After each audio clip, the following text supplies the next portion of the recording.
Ajibo Daayalaahi loolee la woote woon Baye Laay tey ji ñu koy màggal ca Yoff ak Cambérène lu ni mel mbokk yi lañ fas yéene waxtaane ci biir Actu Plus ginnaaw bu ñu leen nuyoo di am mbégte ak kontante saa su ne di ànd ak yéen ci émission bi nga xam ni tribune la bu ngeen taamul seen bopp saa su ne di yaatal xibaar jëm ci lépp loo xam ne dafay soxal penc mi tey nag li nga xam ne moo fi fës moo di wàllum diine ak wooteeb Baye Laay bi foofee ca Cambérène ak Yoff tey ji ci suba dégg nañu message bi nga xam ni ki nga xam ni moo yor kàddu ko Seydina Issa Lahi joxe na ko tey nag ñu fas yéene ànd ak kenn ci comité scientifique bi ngir mën a yaatal wooteeb Baye Laay boobu ci biir Actu Plus waaye nag xam ngeen ni saa su ne ki may dooleel ci biir émission bi Pape Gora Diagne lay wuyoo nuyu naa la. ba Yoff Cambérène gox boobu yëpp daal di ñëw teewal communauté Layène bi pour ñëw waxtaan ak askanu Sénégal ci li nga xam ne moom mooy woote bi donc nuyu ko jox ko wàcc waayam dalal ko bu baax a baax bu dama lay bàyyi après nga présenté ko nuyu ñi nga xam ne ñoo ñuy seetaan di ziara ñëpp surtout ñi nga xam ne ñooy dund appel bi fi mu ne nii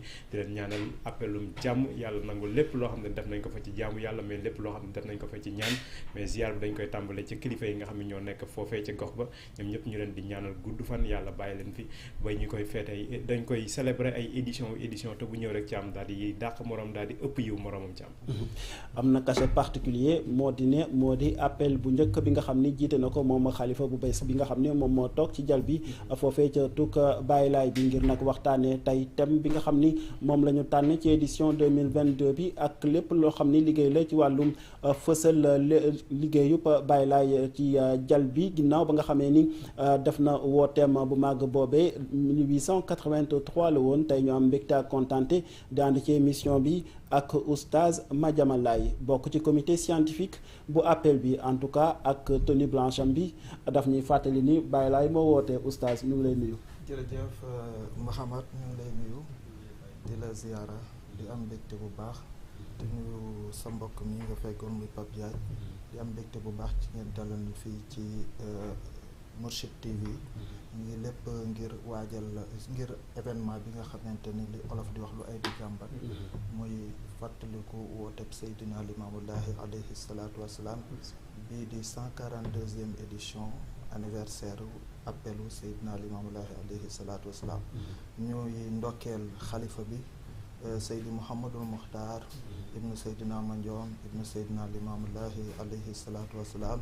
di ndokkeel ahlu bayti Seydina Limaamu gépp di ñaan appel bi yal nañ ko teewee at yu bëri di am kontaan yëpp di ndokkeel umma islamique bi yëpp ndax appel bi xam nga Seydina Limaamu porté woote bi c'est universel dafa woo nit ak jinne donc sans distinction de race ni ethnie ni dara kon woote bi ñu ngi ndokkal umma islamique bi yëpp waaw ndax woote bi ñëpp a ko bokk ñu ngi am mbégte bu baax ngeen dalal ñu ci plateau bi ngir ñu fas yéene waxtaan ak jaamu yàlla yi ci li waral woote bi en tout cas mbégte mi dañu koy bokk saa su ne ndax at bu jot dañuy dund appel bi xam ngeen ni chaîne des valeurs itam chaque édition daf si amal teewaay bu am solo waaye Pape ni mu ko waxee tey li nga xam ne gis nañu ko ci Cambérène ak li ñu war a dund suba ci Yoff dafay wane spécificité bi nga xam ni ahlu Laayeen aussi am na ko ci pencum diine ci Sénégal. waaw moo tax ñu leen di ndokkale encore une fois moom oustaz Madiama di ko dalal bu baax a baax waaye ni nga ko waxee suñu correspondant yi ñu ngi woon sax ànd ak ñoom ci suba ci liggéey bi foofee Cambérène la ñu jaar ci suba ci am demoon Ngor dafa mel ni Ngor la jóge sax directement ñëw wuy suñu fii ci Mourchid pour ñu waxtaan ak askan wi ñu bëgg a taxaw ci am ci li nga xam ne moom mooy essence su appel bi il faut ñu taxaw ci fàttaliku parce que dañuy fàttaliku anniversaire ku ko tudd fàttaliku donc sens ak importance bi nga xam ne appel bi am na ko ñu taxaw ci bu ñu paree ñu ñëw ci am ci li nga xam ne moom mooy portée scientifique bi parce que événement yu mel nii nit ñi dañuy jàpp ni ay festivité la ak ay voyage la pèlerinage bi baax na ci am na ci waaye am na aspect scientifique boo xam ne am na ci donc loolu dinañ ci taxaw moo ñu permettre sax ñu glisser ci seen thème bi nga xam ne tànn nañ ko te ñëpp di ko rafetlu thème bi ñëw ci jamonoom thème bi itam il faut ñu jàngat ko lu sabab thème bi ak luñ ciy xaar waaye jeexal nag ci am ak li nga xam mooy activités yi fay am ñu comprendre ko xam itam li nga xam ne moom mooy message yi ñu war a jox askan bi ndax askan bi yëpp ñoo wuy ji Baye Laye fële ca Yoff te suba la cérémonie bi gën a mag bi war a am foofee ca Yoff donc loolu yëpp bu ñu ko temps bi mayee loolu la ñu fas yéene waxtaan ak oustaz pour mu gën cee yaatal gën cee leeral itam askanu Sénégal. mu ngoog yaakaar naa 142 édition oustaz ku ko wax xam ni lu yàgg la appel bi ñu koy amal ci Sénégal at bu jot gis nañu ni dafay gën a am doole waaye tamit surtout dafay gën a yaatu ñi nga xam ni ñoo di mbokku taalibe yi ñaari at yoo xam ni aussi tegoon nañ ko ci suuf li ko waraloon di mbasum coronavirus bi atum ren muy dooraat ak cachet bu xaw a particulier est-ce que mun nga dellu si un peu ci contour organisation wu appel bu ren bi. waaw alhamdulilah sant yàlla comme ni ngeen ko gisee yéen ñëpp ren moom dafa am particularité ndax comme ni ngeen ko waxee rek ñaari at a ngi nii appel bi amul ndax li fi am xewoon ñun ñëpp ñoo ko xam yàlla na ko yàlla teggi vraiment taxawaay yi ñu si am ren macha allah dañu seetlu ne taxawaay yi ñu si am ren wuute na ak taxawaay yi ñu si daan am ci yeneen année yi si yi weesu ndax da ngay gis xerte geeg ambition yeeg yooyu yëpp da ngay gis ne nit ñi ndeysaan si commission yëpp nag ñi nga xamante ni ñoom ñoo sekk wàllu organisation wàllu nettoyage commission scientifique bi nga xamante ni ñoo ma yebal fii ak yeneen commission yi nga xamante yëpp ñoo ngi liggéey lépp si appel bi ni mu war a condition yi nga xamante ni moom la laaj yëpp réunir ba nit ñi mën a def seen appel ci jàmm te duñu am benn problème da ngay gis ne macha allah taxawaay yi mat na ci commission yëpp te ñu ngi koy rafetlu di ñaanal bépp commission boo xamante ni mu ngi liggéey lépp si di ñongal appel bi ñu ngi leen di ñaanal yàlla waaw. alors ren ñu gis ni édition bi itam ci biir particularité yi xarit bi wax nga ko léegi Mouhamadou Mokhtar Laye moom mi nga xam ni moom moo toog ci jal bi depuis le 9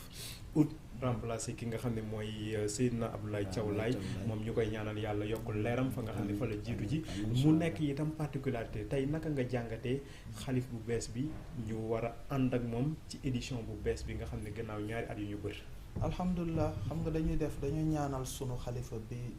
weesu muy Seydina Abdoulaye yaakaar naa kooku kenn réeréwu ko xalifa bu màgg la woon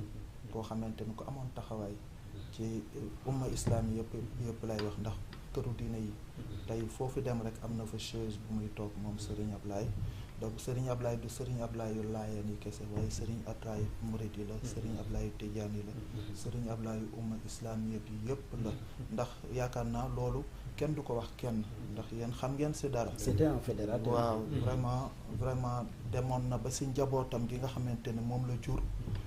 tudde leen ay kilifa diine ci réew mi. loolu yëpp ci ëttu tarixa boo dem. daanaka am na fa trondoo loolu la te loolu yëpp wax bëgg a dundal waxu sunu borom. bi muy wax naan wa'tasimu bi hablillahi jami'an wala tafarraqu na ngeen ngayaalu ci buum ak yàlla gi yéen ñëpp te bu leen teqaliko ak dundal waxu sunu borom innamal mu'minuna ixwatun faslihu bayna axawaykum wa taqullaha laalakum turhamun te nampatal tamit Serigne Ablaye moo nampatal laay yëpp ci ñu jàppee yeneen tarixa yeeg yëpp ay mbokk te loolu si maamam la ko jëlee ndax maamam moo ko njëkk a wax moom Seydina Limaamu alayhi salaatu wasalaam mi nga xamante ne moom moo woote moom moo waxoon ci xutbaam ne fa kullun fal yaxuz bi sayyidihi wa malazihi kenn ku nekk na jàpp ci sangam ak lim ko jox mu roy ci ay jikkoom def lim ko sant bàyyi lim ko tere donc bàyyi ku nekk nangul ku nekk li cër bi ko yàlla jox du tee yow sa cër nga mën ko doxal du dégg donc xalifa boobu di Serigne Ablaye mënuñu ko fàtte ñu ngi ñaan sunu borom mu yokk ay leeram waaye tamit di ñaanal xalifa bi nga xamante ni tey jii ci ak xilaafaam appel bi mooy appel bi njëkk ci ak xilaafaam muy Seydi Mouhamadul Mokhtar ibnu Seydina Mandione ñu koy ñaan sunu borom dolli ko dimbali dolli ko dooleel dolli ko kattanal et puis oyofal yan bi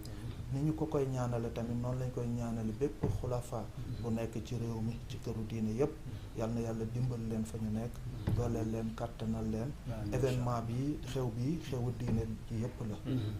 waaw balaa te loolu dina confirmé wu incha allahu rabbi bu subaak jàmm ci cérémonie officielle bi parce que ni ko sang bu tedd boobu di Serigne Ablaye daan defe rek lañ ko fas yéene defe mooy da nga daan gis bu musaana ñëw dina yëkkati hymne national kër diine yëpp balaa ñuy dugg ci dara pour wane ni umma bi yëpp am nañ cër ci wooteb Seydina Limaamu alayhi salaatu wassalaam mu ngoog mu mel ni gis nañu ni aussi appel bi ci ñaari bërëb la ñu koy xal di amal aussi mel ni Cambérène ni ki tey suba ñu jëm ci Yoff foofu nga xam ni déjà fa la cérémonie officielle bi war a amee lan moo waral ñaari bërëb yooyu buñ ko dee tudd lan mooy seen cër ci yoonu Laayeen. comme ni nga ko waxee rek ñaari bërëb yooyu dafa doon ay bërëb yu symbolique ci Laayeen ndax Yoff ku ne xam na ne Seydina Limaamu alayhi salaatu wassalaam mu ngi ganee àdduna Yoff fa la woote fa la dëkk fa lañ ko denc te Cambérène doona dëkkub gàddaay yu Seydina Limaamu alayhi salaatu wassalaam ndax Baay Laay ba mu jógee ca nattu ba di la sanc Cambérène Cambérène tamit boo xoolee Seydina Issa Rouhou Laye nga xamante ni mooy premier xalif Seydina Limaamu alayhi salaatu wassalaam fa la tëdd mooy fi ñu nekkoon tey fa la nga xamante ni fa la ñu tijjee xew-xew bi di ñaan sunu borom dolli ay leeral. amiin incha allah. aywa appel boobu ñu gis ni itam ni ko Thiam waxee activités yi ñu koy def ci ay gox yu wuute fii la Seydina Limaamu juddoo waaye fay itam nekk fu symbolique fu am solo lool ci appel bi moom mooy Cambérène demoon ngeen itam Ngor lan mooy partition am ci biir appel bi. waaw Ngor xam nga Ngor dafa doon cosaan ci diine ji ndax Seydina Limaamu alayhi salaatu wasalaam moom moo waxoon ne sunu borom dafa dencoon na ay leeram ci xuntu Ngor moomu lu ëpp junniy at bit guddi gu nekk dina wër àdduna wërngal képp dellu siwaat ba sunu borom namm nag mu feeñ ci doomu aadama ci la ko jële foofu feeñal ko ci diggante góor gu ñuy wax Seydina Maam Alassane Thiaw Laay ak soxna suñuy wax soxna Kumba Ndoy muy xeetu dañu nekk ci xeetu lébu waaw donc Ngor loolu mooy particularité am Seydina Limaamu dafa ni makastu fi musalla Ngor ak min alfi sanate sax naa ci jullikaayu Ngor bi lu ëpp junniy at kullu laylatin aduru dunya bi ajma ak guddi gu nekk dina wër àdduna ci mbooleem ay goxi àddunaam te xam nga Ngor tamit dañ siy wax lu bëri ndax benn ki nga xamante ni moom moo bind taarixu Seydina Limaamu Laay muy histoire am muy Cheikh Makhtar Lo dafa wax mu ne musalla Ngor qiila li Ibrahim wa qiila li Xudar wa kaana yazuruhu ahlul maghribi fi zamanil qadim ila waqti zuhuri imaamillahi mu ne jullikaay Ngor bi wax nañ ne mooy jullikaay maam Ibrahima ñi ne mooy jullikaay yonent yàlla Xudar mu ne en tout cas jullikaay bi lu njëkk Baay Laay alayhi salaatu wasalaam di gane àdduna ci nit waa sow dañ daan dem di fa xëntu ab leer bu fa nekk waaw bi nga xamante ne Seydina Limaamu gane na àdduna ci nit nag ci la ñu bàyyi ziar boobu ñu fa daan ziar su ko ba mu defee nag géej gi daal di am lu mu jël ci place bi bàyyi place ba tey mu nga fa day des di doon place bu symbolique ci histoire Laayeen ndax fa la sunu borom dëxëñoon leeri Seydina Limaamu Laay alayhi salaatu wasalaam lu njëkk muy gane àdduna ci nit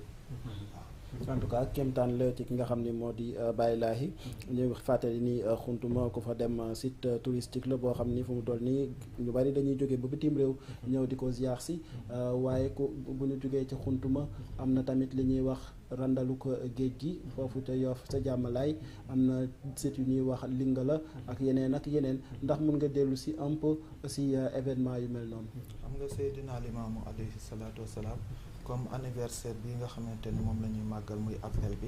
xam nga anniversaire la appel la ñu wax appel ci olof mooy woote arab mooy ajibu daa iyallaahi bi nga xamante ni moom la wax Seydina Limaamu li ñuy fàttaliku mooy woote bi Baay Laay woote woon ne yàlla moo ko yónni ci nit ak jinne te yàlla nag ku mu mës a yónni dina la dimbali dina la dooleel ak ay kéemtaan ak ay mujizaat loolu moom moo indi randal géej gi waaw ndax Seydina Limaamu moom moo randal géej te tey fa mu randal fa la tëdd fa la tëdd te ku ne xam na ni géej jamono yi mi ngi toj fu ne waaye tey 1909 la tëdd foofu ba tey gis nga xabroom bi ba tey ma nga fa mu tenkoon géej gaa nga fa mu ko rëddaloon ndax ba mu randalee géej dafa rëdd ab rëdd daal di ne bu soobee ma borom rëdd géej gi du romb sama rëdd bi du jàll sama rëdd bi mu dellu tamit jàkkaarloo nit ñi ne leen yéen de xëy na xamuleen ma waaye géej gi xam na sama kàttan ca sunu borom fa ma sunu borom teg géej gi xam na ko mujizaat yooyu nag d'habitude yonent bu yàlla mos a yónni rek dina la booleeg ay kéemtaan te yàlla du dëggal kenn ci ay nar parce que boo xoolee kéemtaan yooyu ak li Baye Laay wax nga méngale ko te xam ne yàlla du dëggal kenn ci ay waxi caaxaan da ngay xam ne rek Seydina Limaamu wax ji mu wax ne yàlla moom moo ko yónni lu wér la lu sax la te yàlla moo ko njëkk a dëggal lu njëkk sax nit ñi di ko dëggal. am na solo loolu am na solo imam bu baax a baax waaye ni ma ko junjee sànq appel bi ni mu amee ay visite ay sites yoo xam ne Seydina Limaamu jaar na fa def fa ay kéemtaanam am na itam la portée scientifique côté boo xam ni di ngeen ci jàngale di ngeen ci yeetee tey mën nga dellu siwaat ci événement bi itam lan moo ci indi xam-xam ak njàngale. macha allah sëñ Pape c'est vrai parce que gis nga dëgg la xew-xew la occasion la retrouvaille la boo xamante ni lu bëri mën nañ si profiter def ko ndax tey sa njaboot bu la yàlla mayee nga dajeek ñoom mën nga profiter lu bëri nga jàllale ko si ay xeeti njàngale yu mel noonu donc événement bi am na solo loolu bokk na ci soleil événement bi parce que dafa bokk ci ay jumtukaay yi nga xamante ni mën nañ fa jaarale pour dajale njaboot gi jotal leen jàngale sunu borom ak jàngale sang bu tedd boobu di Seydina Limaamu Laay alayhi salaatu wasalaam te kilifa yi xam nañu loolu ndax boo ku dem Cambérène sànq déglu discours Seydina Issa ba mu paree déglu tamit discours Seydi Mouhamad Lamine ak tey ci si ngor bi ñu jóge nii nga déglu tamit waxtaanu Seydi Maam Libaas nga xam ne ñoom comprendre nañu loolu te yaakaar naa tey képp ku teew ci appel bi moo xam Cambérène la moo xam ngor la tey yaakaar naa duy nga ba diggal bu dëgg duy nga ba diggal ñun xam nañ ci dara ndax ñu ngi woon si ñaari bërëb yooyu macha allah jëlee nañ fa xam-xam bu rëy bu sell ak tudd turu yàlla bi tamit ndax Seydina Limaam dafa waxoon mu ne wala taxfulu an zikrillahi xaysu kuntum fa innahu yuzhibu bi sayyi'at wa yusirul xasanaat bu leen sàggan ci tudd turu yàlla bi fu ngeen fi mën a nekk ndax tudd turu yàlla day tax yàlla jéggal leen seeni bàkkaar yóbbu seeni ñaaw waaye tamit day tax yàlla yokk seeni yiw te am na feneen mu naan azurukum kayfa tuzakkuna anfusakum min kasrati zikrillahi maa ngi leen di nemmeeku di xool naka ngeen di sellale seen bopp ci bëri di tudd turu yàlla bi boo xoolee xew-xew bi li ko ëmb yëpp mooy sikar tudd turu yàlla dundal xol yi waaye tamit déglu tawjihaat yi maanaam orientation yi nga xamante ni kilifa yi gannaaw ba njaboot yi dajee seen kanam orienté nañ leen si yoon bi nga xamante ni moom mooy yoon bi sunu borom bëgg te mooy yoon bi nga xamante ni moom la Seydina Limaamu Laay kii woon kon da ngay gis ne aspect scientifique bi moo si ëpp solo moo si ëpp solo mooy njàngale bi ndax bu ñu feet bi jeexee li ñuy yóbbaale sunu kër mooy jàngale yi duñu yóbbaale bërëb yi duñu yóbbaale peut-être ay souvenirs mais li gën a am solo li nga xamante ni moom la ñuy yóbbaale sunu kër mooy jàngale yi nga xamante ni jële nañ ko foofu donc aspect scientifique bi comme ni ko waxee sëñ Ba lu am solo la ci événement yu yii ak yeneen événement yu mel noonu parce que tamit yàlla bëggul nga dajale nit ñi ci neen yàlla dafa bëgg boo dajale nit ñi mu li nga leen di dajale mu doon loo xamante ni dina leen jural njariñ et puis bu ñu fa jógee dinañ am loo xam ne nañ ko yóbbaale mu doon yóbbal ba nga xamante ni incha allahu rabbi dinañ xam fu ñuy teg seen tànk ak yooyu yëpp daal en tout cas xam nañ ni aspect scientifique bi lu yaatu la ndax am na sa exposition am na sa ay symposium du yàgg dem ci diwaanu Yoff di nga gis bu baax comité scientifique bi at bu jot li nga xam ne dina ko liggéey ci fësal jaar-jaaru Seydina Limaamu Laay ñun demoon nañ fa ay at di fa dem di xool comité scientifique bi liggéey bi muy def surtout ci li nga xam ne moom mooy di retracer waat jaar-jaaru ku tedd ki mu mel ni aussi bu weesoo aspect historique bi ndax dañuy fàttali taalibe yi li nga xam ne moo di jaar-jaaru Baay Laay waaye am na tamit aspect boo xam ne dañ koy coller toujours ak li nga xam ne moo di actualité bi mu ñuy indi ci thème bi nga xam ne tey moom la Ahlu Laayeen teg ci table bi ngir waxtaanee ko muy thème d'actualité bu am solo cëru yar ak yarin ci biir xeex li nga xam ne tey moom la ñuy wax extrémisme muy wàllum jihadisme ak terrorisme. macha allah jërëjëf sëñ Mouhamad sëñ Pape jërëjëf parce que gis nga lu am solo la comme ni ngeen fi ñu tàmbalee ñi nga xamante ne ñoom ñëpp ñooy participer ci lépp lu ñoŋal appel bi commission scientifique benn partie la benn kii la ci benn commission la ci ñi nga xam ne dañu am ay taxawaay yu am solo ci appelu Seydina Limaamu Laay alayhi salaatu wassalaam bu ngeen xoolee at yi weesu yëpp dañuy indi ay thèmes yoo xamante ni mooy thème central appel yi mu doon te toujours thèmes yi dañ koy choisir mu doon thèmes yu méngoog jamono doon yoo xamante ni dafa doon ay thèmes actualité si noonu ren la ñu jëlee benn thème muy rôle de l'éducation dans la lutte contre l'extrémisme muy doon thème bu am solo lu am solo ndax jamono fi mu toll nii xam nga ëppal baaxul ci dara waaw ndax li nga xamante ne sax yàlla daf la ko daganalal boo si ëppalee sax mu gaañ la waxuma la ak li nga xamante ni sax daganul donc looloo tax dañu gis nemmeeku loolu ëppal bu bëri ci jamono tasaaroo ci àdduna bi yëpp ñu gis ne tey bu ñu indee xam le ni ëppal gi saafara bi moom mooy yaraat xale yi yaraat njaboot gi waaye surtout yar googu ñu cibbe ko ci ay enseignement Seydina Limaamullaahi alayhi salaatu wasalaam dafay doon loo xamante ni dañ gis ne moom mooy doon solution ci extrémisme boobu nga xamante ni moom moo xew ci mu nga ko am na solo waaye tamit dafa am loo xam ne man dama ko si jàngat moo di ne nekkul ni dañuy wax wala ñuy àddu jëmale si li nga xam ne tey moom la ñuy wax terrorisme mais surtout tey li nga xam ne moom la ñuy tàmbali di gis ci penc mi mu di nit ñu nga xam ne dañuy jàpp ni li ñu yor daal moo gën et que leneen wérul certainement bu ñuy wax rôlu yar bi déjà ci wàllum xër quand même xanaa mun nañ wax ni foofu lañ koy féete. waaw xam nga tey ku déglu discours de Seydina Issa ibn Seydina Abdullahi tey ca Cambérène da ngay gis ne moom wax na lépp tënk na lépp parce que wax na ci njaboot ci njaboot te responsabilité yi Seydina Limaamu alayhi salaatu wasalaam say ay jàngale dafa ne usikum bil iyaali maa ngi leen dénk njaboot gi mu ne kullukum ra'in wa kullu ra'in mas'ulun an ra'iyatihi maa ngi leen di dénk njaboot gi kenn ku nekk ci yéen sàmm la te sàmm bu nekk des na ko laaj la mu doon sàmm naka la ko sàmmee woon donc mu gis tamit moom Seydina Issa mu xam le ni cellule de base bi fi nga xamante ne moom la ñu war a préparer xale bi mooy cellule de base bi foofu bu ratee rek dootul yomba lijjanti waxuma du lijjantiku mais dootul yomba lijjantiku te foofu bàyyi Seydina Limaamu dafa def jàngale yu am solo ndax dafa ñëw dox diggante waajur bi ak xale bi nga doon xale doon góor mu ne xarafal leen ko nga doon jigéen mu ne may leen ko buum ñu may ko buum mu ne na ngeen fexe ba environnement bi xale bi di gimmee bu mu fa gis lu bon bu mu fa dégg lu bon te bu mu fa gis tamit loo xamante ne jëf la boo xamante ne baaxul daal léegi nag su ko defee environnement boobu xale bi di yaroo tamit dafa si am solo moo tax Seydina Limaamu tàggat way jur yi wax leen nañuy tudd yàlla tudd tur yàlla te moytu di wax lu bon xale bi di ko dégg ak yooyu yëpp daal xale bi tamit ñu élever ko xam responsabilité yi jàngal ko yar ko ci njub ci ay jikko yu rafet parce que nit da nga koy yar ci wàllu dund ndax tamit loolu ci yar la bokk ndax lu bari luy am wàllu pauvreté te xale bi tamit boo koy yar ci dund da nga koy yar ci fàggu ci jàng ak nangoo liggéey su ko defee xam nga lislaam dafay ñaax nit ñi ci joxe lislaam dafa bëgg a joxe waaye ni mu bëggee joxe noonu la bañ a laaj lislaam ni mu bëggee joxe noonu la bañ a ko laaj dafa bëgg xale bi ñu tàggat ka dëgg la nga am doon ko équilibré nga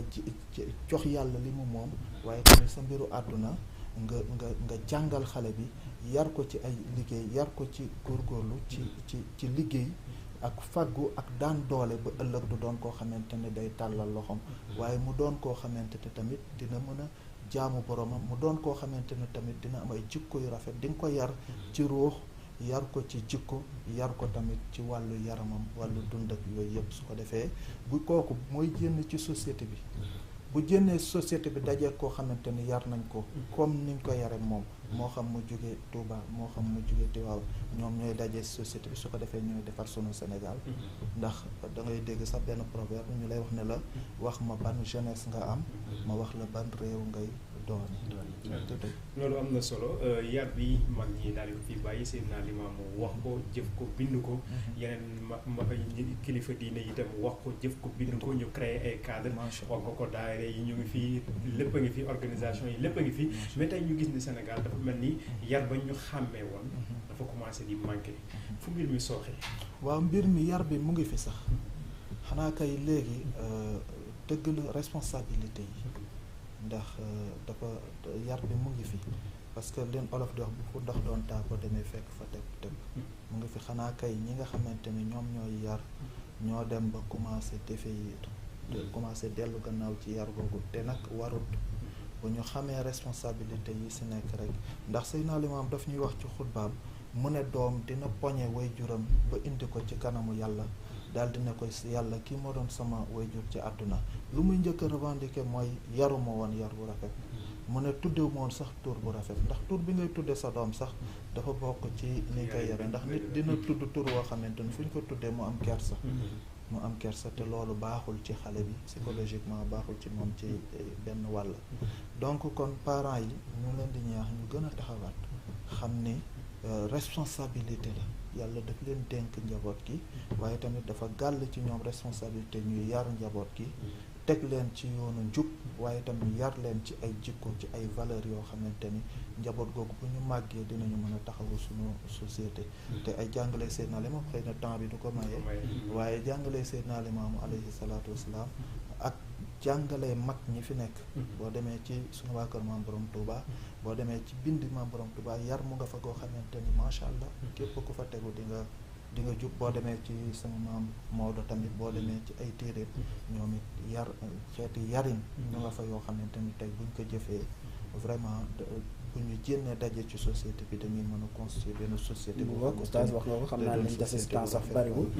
mais mënuma laa bañ a laaj loolu ndax ci suba dégg nañu en tout cas ci wàllum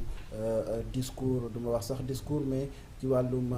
waaraate li nga xam ni déjà Seydina Issa Allahi wax na ko ca Cambérène dem sax bay joxoñ li nga xam ne tey moom la ñuy wax conflit de génération maanaam li nga xam ne moo di baaxu maam ak tey xale yi li ñu gëm mu mel ni méngoowatul est-ce que mën nañoo wax nii fi mu toll nii foofee le problème bi féete. waaw xam nga Seydina Issa toujours moom ku yàgg suivre ay discours am moom toujours mi ngi si dynamique gu rassemblée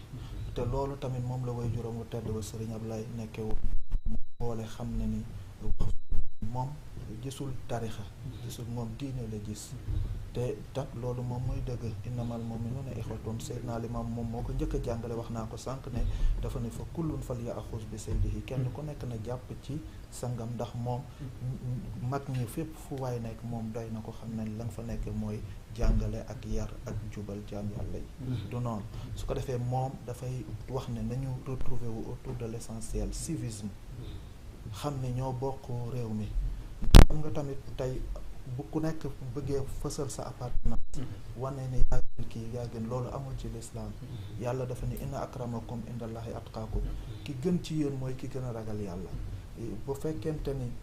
fii nga bokk te ragaloo yàlla ki bokk fii ragal yàlla moom moo la gën bu fekkee kii fii la bokk ragalul yàlla ki bokk fa la ragal yàlla moo ko gën inna akramakum indallahi atqaakum te yonent bi sallallahu alayhi wa sallam waxoon na ne bi hasbi imri'in min ash-sharri an yahqira axaahul muslim mu ne doy na ci mbon nga xeeb sa mbokkom jullit dégg nga waaw donc xeebante baaxul ci dara li nga xamante ne moom moo ñu boole nag nga xamante ne mënuñu ko xar séddoo ko muy sama Sénégal mën nañu dajaloo ñu ku nekk respecté sa morom mu am tolérance ku nekk respecté li sa morom nekk ndax koo ne doo dara mu ne la doo dara après fu mu mujj amul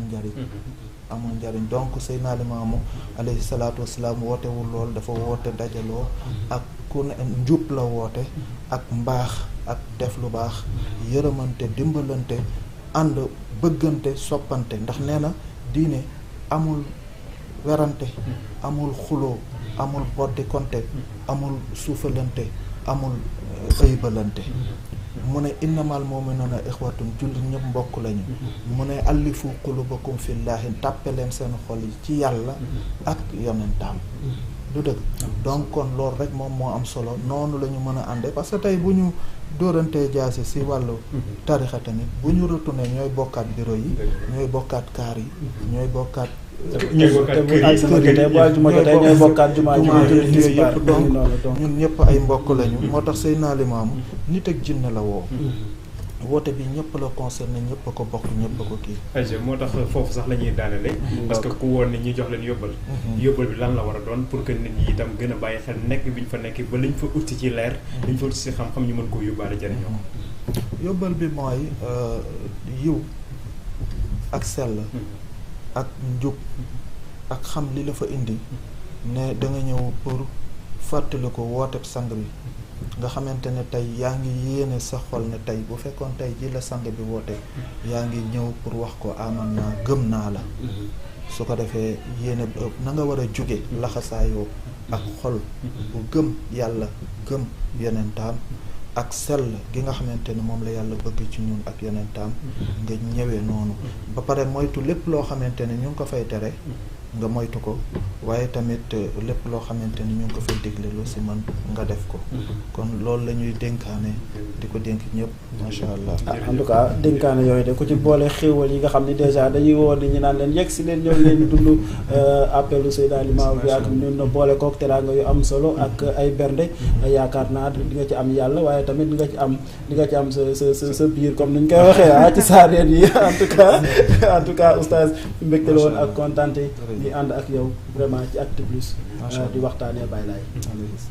merci beaucoup kontaan naa lool man it vraiment man mii maa kontaan yéen ñi ñu permettre ñu am occasion exprimer wax ak àdduna bi ci mbiru woote bi Seydina Limamou bi nga xamante ni woote ñëpp la ñu ngi woo ñëpp umma islamiya bi yëpp di xam ne Baye Laye woote bi ñun ñëpp ko bokk laayam dong moomu ko ñun ñëpp nga bokk ñu ngi leen si woo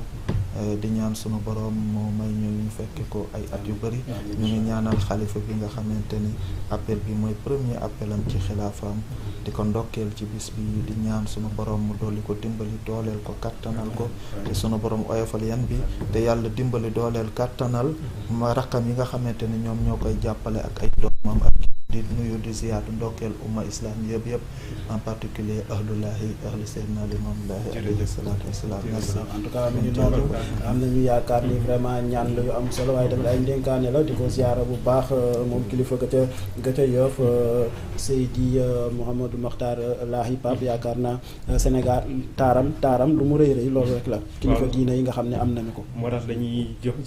sof rek ci ñaan yi nga xam ne ñaan na ko daal di koy doyloo ñaan yàlla mu nangu ko parce que yàlla mën na lu ko raw te ñooñu mérité nañ lu ko raw donc yàlla na leen ko yàlla defal waaye sant ko bu baax a baax ci am waa ngi lay wax léegi Ngor la jóge Cambérène enchaîné Ngor waaye terewul mu ñëw wuy si Mourchid TV pour waxtaan ak askanu Sénégal ñu ngi koy sant di ko masawu coono waaye di ñaan yàlla lépp nekk yiw noonu la ñuy santé comité scientifique bi ci seen bopp Chérif Djibril moom itam ñu ngi koy sant bu baax a baax sant Momar Cissé mi nga xam ne itam jàpp na ci coordination bi di suñu collègue di ko félicité ci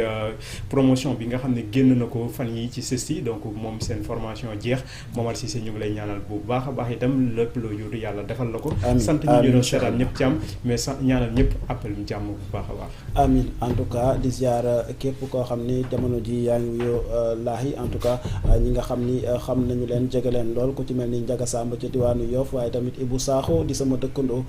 ci diwaanu Mbaaw di ko gërëm moom itam di ko sant di ko ndokkeel ci bés bi di ndokkeel comité scientifique bi yëpp oustaz di ndokkeel itam képp koo xam ni tey ci yoonu Baye Laye bi yaa ngi ci xar sa tànk tubéy di ci bay di liggéey ngir rek yoon wi gën a mën a ñoŋ waaye tamit taalibe yi gën koo mën a jariñoo lii lañ leen indiloon ci appel bi doon waxtaanee tey li nga xam ni moo di jaar-jaaru Seydina Limamou Laye ak it bërëb yi nga xam ni mbokk yi dinañ fay dem di ziara waaye tamit di dund leeru ki nga xam ni moo di ku tedd ki moo xam muy ca Cambérène di ca Ngor wala ca Yoff suba comité cérémonie officielle bi waaye tamit laataak cérémonie officielle bi ziara yi tamit dafay woy ba tey ca diwaan wa xam nañ ni dëkku ñaan la en tout cas li nga xam ne moo ñu gën a soxal ci ñaan moo di jàmm ci sunu penc mi jàmm ci sunu dëkkuwaay surtout ci sunu diggante ak waajur yi comme ni mu ko waxee ndax conflit de génération bi fu mu toll nii tax na ba xelu waajur yëpp benn dalatu si en tout cas ay jàngat la yoo xam ne war nañ cee tirer ay leçons yu am solo temps bi mayatuñu ko waaye nag dinañ jël siwaat beneen yoon di leen sant di leen gërëm ci teewlu bi di leen jox dig daje suba jaa ngeen jëf